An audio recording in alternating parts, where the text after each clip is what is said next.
Yeah, we're back, and you're supposed to know it. It's from your show. No, that's not from my show. Richard, it's not from his show? No, that sounds like big band music from... No? No, we don't know why it's playing. That's what I thought it was, putting on the wrist. Yeah. That's his trying to be clever. My producer trying to get into an interview somehow. So you're on The Young and the Restless, okay? What's it like playing a soap opera? I mean, that's got to be... What's it like playing on a soap opera? You know, acting is acting, but the mediums that you act in are different. For instance, when you're doing a play, it's great because you have like usually 6 weeks of rehearsal, right?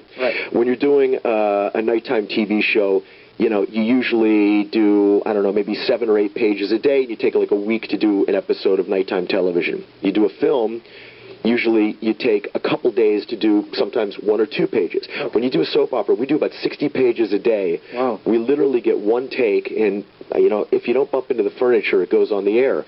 And that's the economy. It's you know, we are under incredible, you know, with soap operas being taken off the air left and right. We're fortunate because we're the #1 soap opera, but we stay that way by being extremely lean and mean.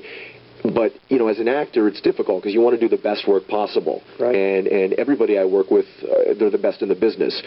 But as actors, we're constrained by the medium as far as doing the best possible work. I mean, it would be great if we could take more time to do everything, but that's what it is. And you see, and this medium is totally different. We don't rehearse. You shoot from the hip and go. I like live TV, actually. Look, he picked on me, shooting from the hip. That's what he just said about me. I respect that. What about, and your fiancée is here, what about do you have heavy love scenes and stuff? You know, I'll tell you something. Yes, I mean that's you know, I play a guy that is definitely. Are you a good guy or a bad guy? No, I'm a bad guy. I got my mother-in-law pregnant on one show. Got your mother-in-law pregnant? I did. This is not our station, but go. No, I know. Well, it's not. It's a character, okay? But you know, I'll tell you, I really wanted to kind of diffuse that as quickly as possible. Do you see the kid? No, I'm just. And so what I did was I remember when I had one of my first love scenes. I brought Michelle down to the stage and I said, listen, I want to show you what happens so that you know that, you know, after work we both shake hands, go our separate ways, and it's professional. And I think it's the fear of the unknown that sometimes breeds. Well, let me bring Michelle in now. You can't, now you're in your own right, you're in the business, right? You're a producer, right? Right. And you took some photos for the group. She did all the photos for the book. For the book? Come on, be honest. You don't like that fact that he's in heavy love scenes, right? Well, I think that... See, she's hesitating. No, she does. Of course she doesn't like it, but they're not that heavy either. No, they're not. And that's what I was going to say, is that being there and seeing them, it's a lot more... the camera angles add a lot to it, and the music and the drama of the moment. So it's not as bad as it No, it's not. We have censors and things that we deal with, and, you know, it's daytime. Don't tell too much, because it'll take away the illusion, right? Right, exactly. In fact, you're not even near these people when it happens right now. I'm just... I mean, it's actually pretty funny sometimes. First of all, you're usually pretty good friends with all the women, more like a sisterly thing. And, you know, there's the unwritten rule that nobody has onions or garlic. If, you know, you're doing a love scene and everybody's scrambling for, like, a little banaka before the thing. And it's the last thing in the world that it really is what you would think of as sexy. You've got 50 people around. The director's telling you, twist this way, turn that way. Then the lighting guy comes in. Yeah. Well, now that you made it more real, I think that's the end of the show. We better go back to your cookbook. So you were starting to tell me that you're teaching people how to be, or men how to be. Yeah, I think that there's a little confusion sometimes with guys, and rightly so. Guys are a little bit confused as to whether or not we're supposed to be, the alpha males who are problem solvers and protectors, which definitely guys need to be, or are we supposed to be the vulnerable, really good listener? And it's a little bit of both. And one of the things that I talk about in my book, though, is a lot of girls always say, why am I always attracted to the bad boy? We've heard that. And the thing that I say is, you can be the bad boy and still be a gentleman. You can have sort of all of the interesting facets that women are attracted to as a bad boy and still be... Like what? A good... Well, I mean, like what? I would say that there's a spontaneity. Well, I'm having fun listening to this two men talk about what women want. Okay, so let's ask you one. No, go ahead, Michelle. I think that women predominantly... Write your own cookbook. Well, actually, Sean and I talk about this a lot. And yeah, I mean, Michelle was really integral in writing this book. I don't mean to cut you off, but one of the things was... it was really interesting writing this book. Actually, she didn't like you cutting her off. No, it was interesting writing this book and having her with me all the time because we bounced things off each other constantly, as opposed to writing it in sort of a vacuum. Gotcha. Right. So, go ahead. What do women want men to be? Well, women want a man that is decisive, that knows what he wants and knows where he's going, and is willing to listen. And that's part of being a protector. You're protecting a woman from the unknown and the uncertainty. And and it doesn't mean being callous and cold. It just means that you have a plan and you know where you're going. And so men, I think, have lost kind of their way a bit because women are really significantly represented in the workforce, and it's statistically now it's easier to get a job as a woman than as a man. But I like what you said. It makes a lot of sense. Men who don't know what they're doing, and that you like men who have passion and then lead the way. That's still true, right? Absolutely, absolutely. And I think that women also, like men that are willing to take chances, and if it doesn't work out, they have a backup plan. Speaking of backup, I forgot we had a caller waiting so long.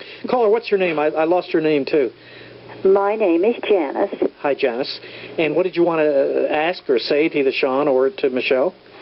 Hello, Michelle. How are you? I'm great. How about yourself? Hi, Janice. I'm all right. I wish you Merry Christmas. And, Sean, it's a pleasure to get to speak to you. Oh, thank you very much. Nice to speak to you, too. I have watched Young and the Restless for many, many years, and that other program that you were talking about, I watched that, too. I don't know if we can mention that on the radio. What? B&B? The other program, you said you got your mother-in-law pregnant. Oh, yeah, that's our sister show. Yeah, right. I watched that, too. Okay. And I'm just a big, big fan. Thank you. And, yes, you all are keeping things going pretty good on that show now. Yeah. And I know with the soap operas falling by the wayside, now it's more important than ever that you all do. In other words, you used to have, what was it, November and May, they had like what they call sweeps. Oh, the sweeps, yeah. Now it's always got to be sweeps. You're absolutely right. You all are doing a good job, though. Thank you. I appreciate that. Thank you very much. I'm sorry. I thought she was done. We're running out of time. Your fans, you guys have dedicated fans. We do. I mean, the fans have seen, they know more about the show than I do. I mean, because they know the intricacies of all the relationships. For me, I just got on the show a little over a year ago, and the fans know the complete history of all the people that I work with. One other thing I was going to say, though, just to jump back to the book, was, a lot of guys, they get slammed in what's called the friend box. Women say, listen, I like you. You seem like a nice guy. That's the end, right? And, I have a chapter called The Modern Gentleman is a Nice Guy, but not a nice guy. And nobody wants to date their brother, unless maybe you're Angelina Jolie. But I mean, I just think that, guys should be guys and not try and be, another girlfriend. Right.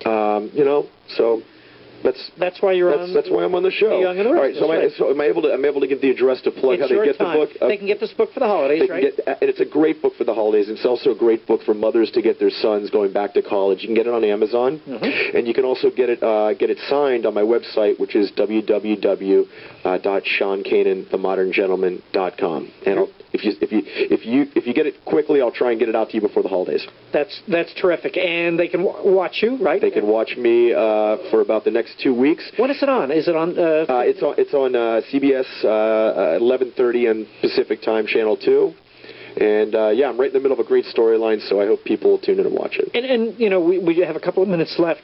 Well, what do you like best about being on the show? The Young and the Restless. I like the fact that the show has been on so long and that there's so many loyal fans. Actually, about 3.5 million a week watch it. That's a lot. And they're so invested in it. So when you live here in Los Angeles, I do, assume? yeah. You walk around, people recognize you. People recognize me here, but I mean, there's so many big stars in Los Angeles that I can really live almost very anonymously. In New York, because you walk in New York, it's a walking city as opposed to LA, which is a driving city. People really kind of get a kick out of seeing me, and it's fun. I have nothing else to do. I'm from New York. They're inside all the time. And I love going to New York because I do Red Eye there too, and Red Eye is just a kick. I love doing that show too. Is that on overnight? I assume. That's on. It's on like at midnight here in Los Angeles, and on at 3 a.m. in New York. So wow, it's got a small but loyal following. So you met your dreams when you were that little kid, huh? I have. I mean, I knew that this is what I wanted to do, and I'm very lucky that I'm able to earn a living at what I love to do.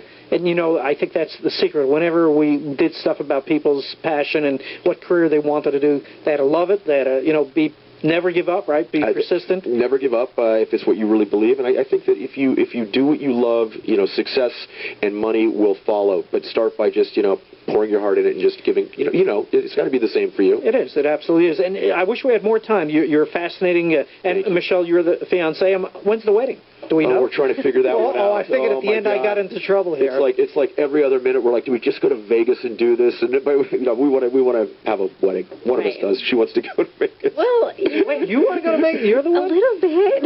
It's a little daunting, when you've got everybody likes to give their input. And, Oh yeah, family and stuff. Plus we have 5 kids that we have to integrate. See, into that, I didn't get to ask you about that. 5 kids. That's hard. Stepchildren and stuff. Yeah. Well, it's great. But actually, you each both have it, right? I have 1, and Michelle has 4. That's fantastic. Oh, that's never boring. No, never boring. Well, I could give you advice for that. You have to try to be their best friend, not to be dad or not to be mom, and you can move on from there. Yeah. That's great. You're doing great things. Thank you. I appreciate it. It's good to meet you. You're charming, and you guys are fascinating. You got to come back. I'd love to come back. Sure, I would come back. I just want to, say thank you for having us, and have a wonderful holiday. No, on this show we say Merry Christmas. Merry Christmas. Happy Hanukkah. Happy Hanukkah. Happy New Year. Happy Kwanzaa. Happy New Year. Whatever. Sean Kanan, thanks so much, and Michelle Vega, thanks for being with us on the Mark Geisler Show. Thank you.